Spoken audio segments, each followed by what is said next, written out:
well, doing more to help Hawaii's keiki get healthy meals. Looks a little different than many years ago. Joining us with more is DOE Assistant Superintendent Ray LaRue and Food Service Supervisor Dexter Kishida. Thanks for being here, you guys. Great to be here. Okay, so first let's talk about this SSO summer seamless program. It's just extended now. Correct. It's a good way for us to bridge that gap that's left during summertime where a lot of kids would go hungry. Well, and so how many kids are we talking about? How many schools? We have 59 schools currently enrolled in the program, and the whole intent for the department is to offer the ability to have kids that are maybe underprivileged or living in low-income areas to have access to nutritional meals during the summer.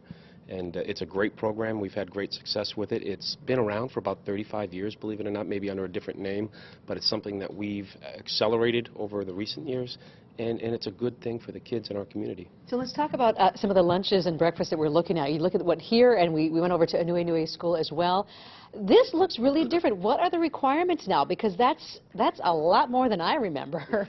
The requirements are pretty similar. There's a few drastic changes that Mrs. Obama helped to push through, things like more dark green vegetables, red-orange vegetables, so carrots and tomatoes definitely being served, and getting creative in how to serve it. So dark green veggies like broccoli getting mixed into our pasta, which kids usually love pasta. But then with the broccoli in it. So this is not easy. You guys are really putting yourself out there, especially because we're so far away from everything. Yeah, the logistics of supplying one of the largest food service authorities in the country with regards to student meals, over 100,000 meals a day while school's in session. So the seamless summer option is just another avenue for kids to eat. But I'll also note that if the piece of bread that you see on this tray, we're one of the last school districts in the nation that still bakes its own bread. Wow. So from a nutritional standpoint, we do pretty well.